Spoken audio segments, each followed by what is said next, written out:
This is a video of my 7-day long trip through the Carpathian Mountains in southeastern Poland and a bit of northern Slovakia.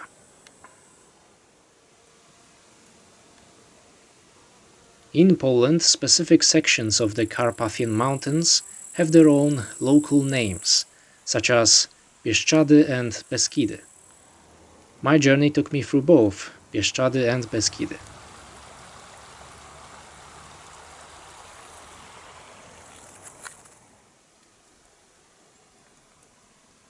Many trees in this area are old and have wide trunks.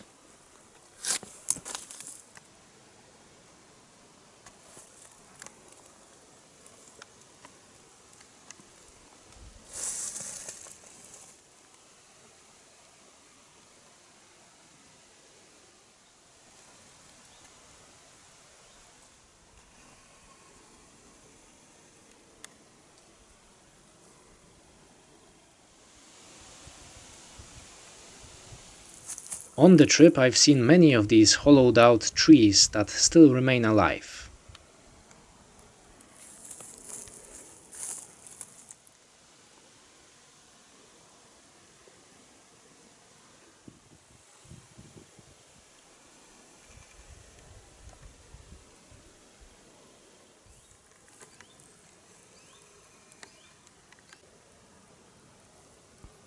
The insect that you are seeing here, whatever it is actually laying eggs inside of worms that live underneath bark.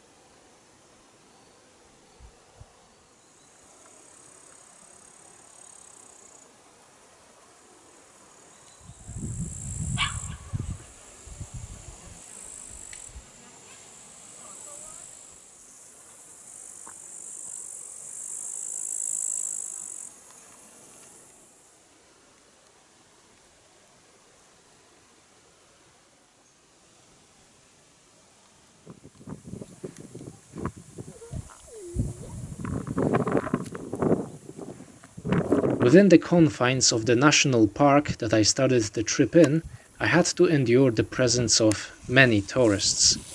However, later it did get much better.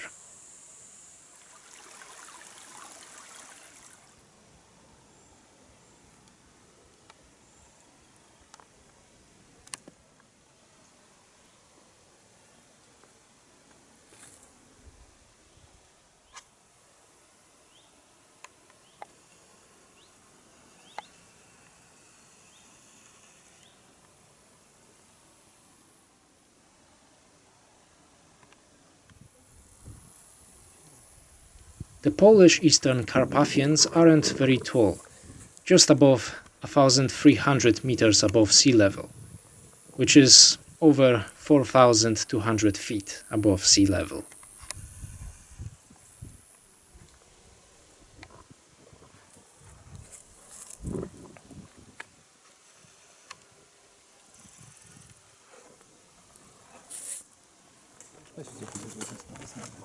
Here you can see the spot where the borders of three nations, Poland, Slovakia and Ukraine, meet. This was the last crowded place I was in as I moved further west.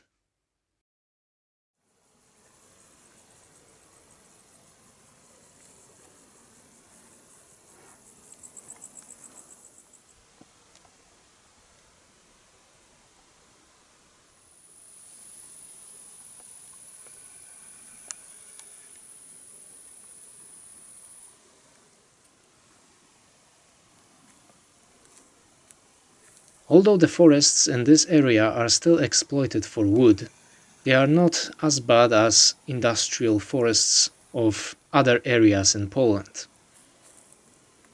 Beech trees dominate here, and there are also many maples. In some areas I have seen no conifers at all, which is truly rare.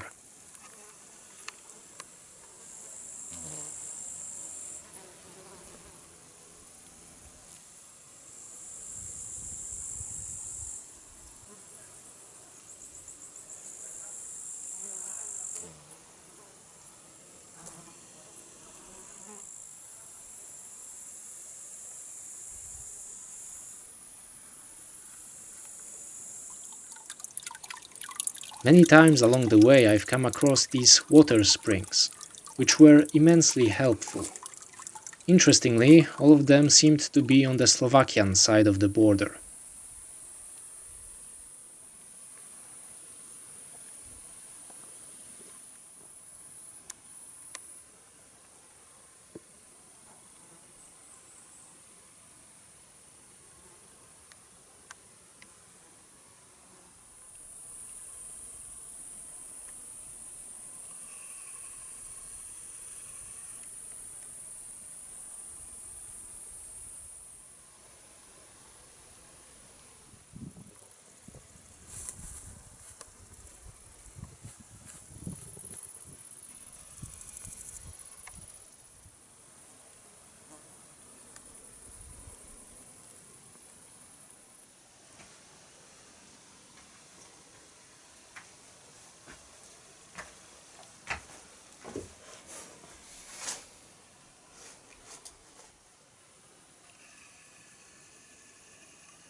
During the nights, I could often hear large animals moving in close proximity to me. Sometimes you have to make some noises and make your presence known in order to ensure that the animal doesn't just walk into you.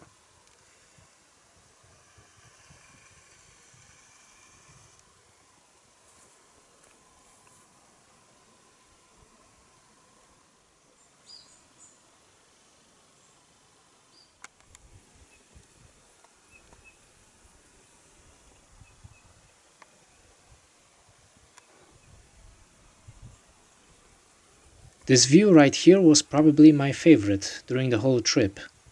It is a view of the Slovakian side of the mountains.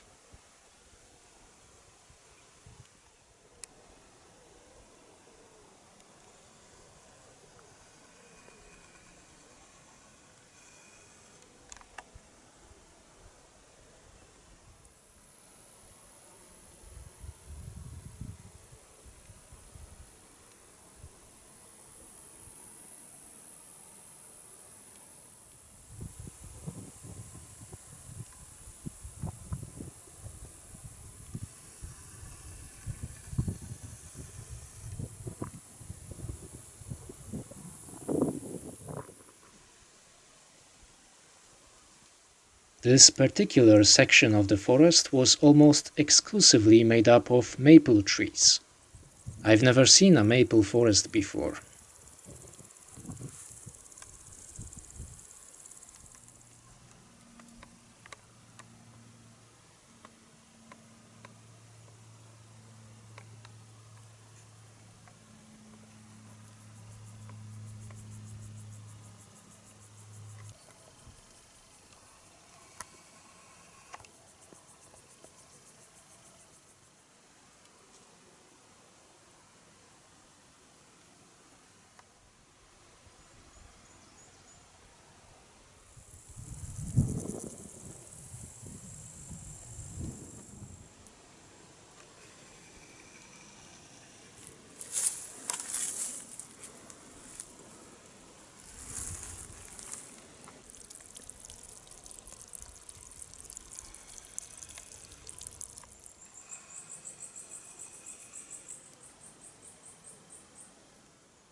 Throughout most of my journey, I've walked along the Polish-Slovakian border.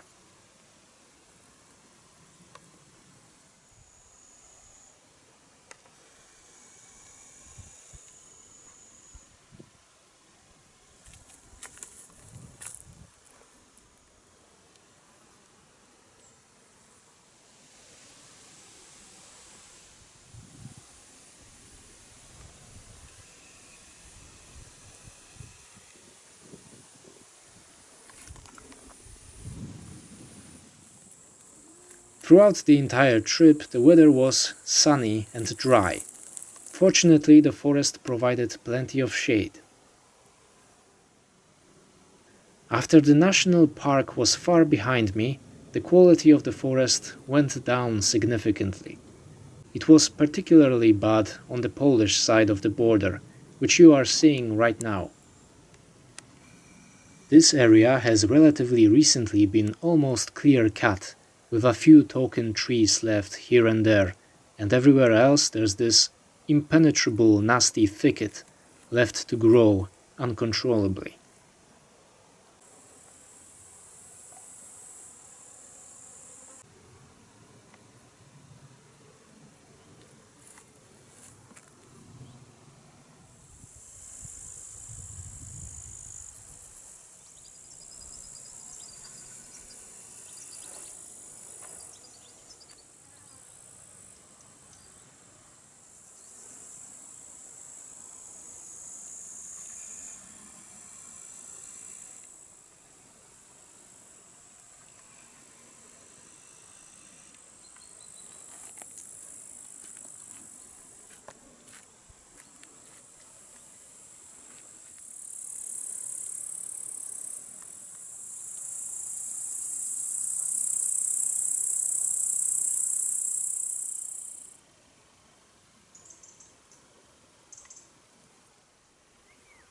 The selection of food in local shops was worse than on my Scandinavian camping trek. Sometimes I had to supplement with wild berries and mushrooms. These parasol mushrooms are, in my opinion, some of the easiest edible mushrooms to identify. You can tell them apart by their shape, their spots, the presence of gills, and the fact that the ring on the stem is loose and moves freely. Of course, before eating any wild food, you have to do your research. I cannot be held legally responsible for anybody dying out there.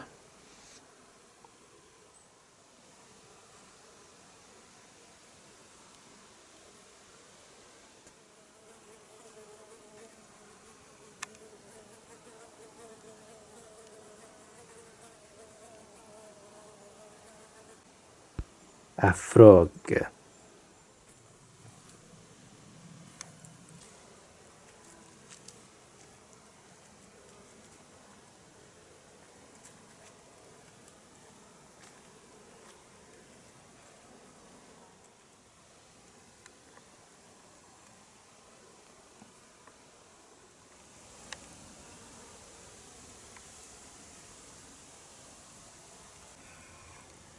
This endangered alpine longhorn beetle is very rare in Poland.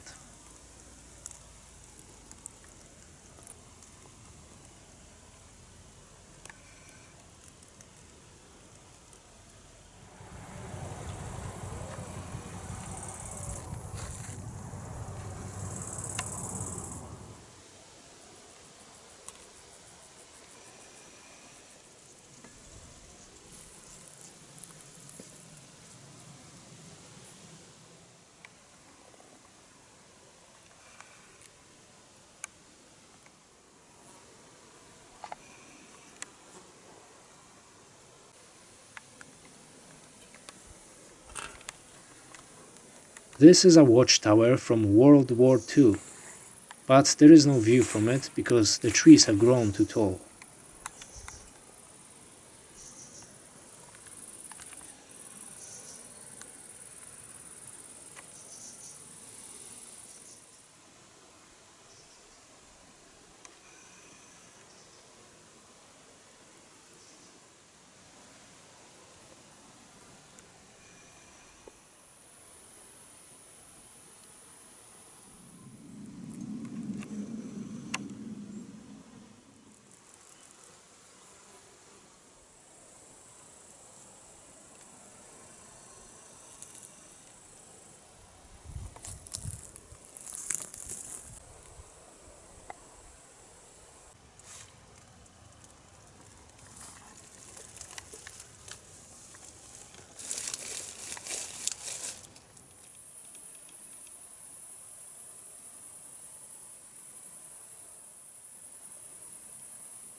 You had to crawl into a hole to get to this spring water.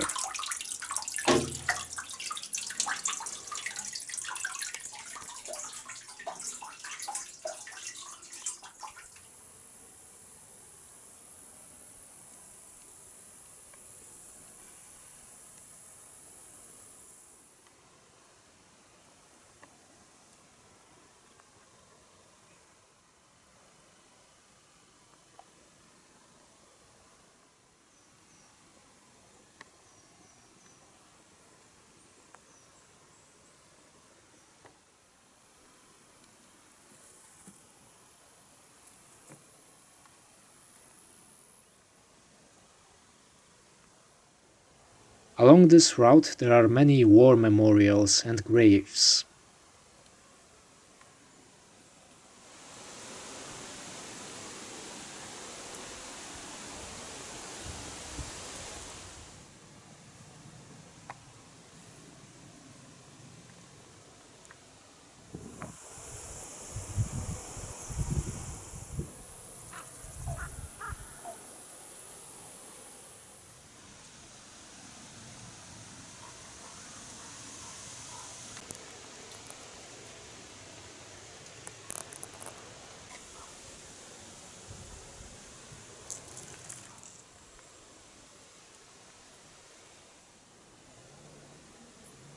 Some damas got their car stuck on a forest trail, very much not designed for cars.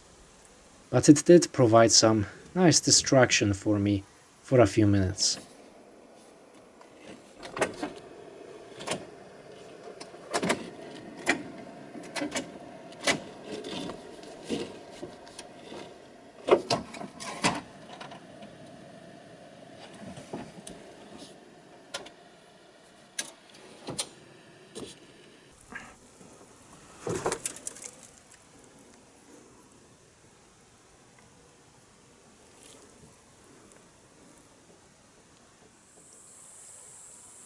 Throughout the entire 7 days of the journey, I have seen very few mosquitoes, which provided a very different experience from my Scandinavian camping trek.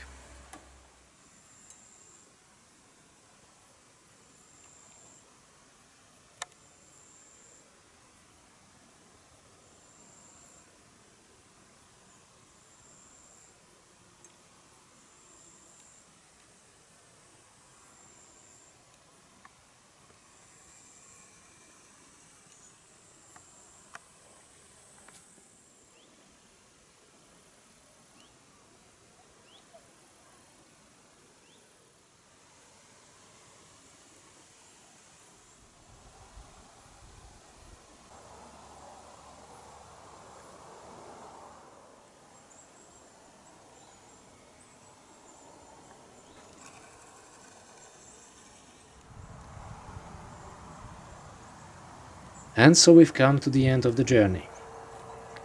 Overall, I've walked about 140 kilometers according to a map of forest trails. And that's it. Goodbye.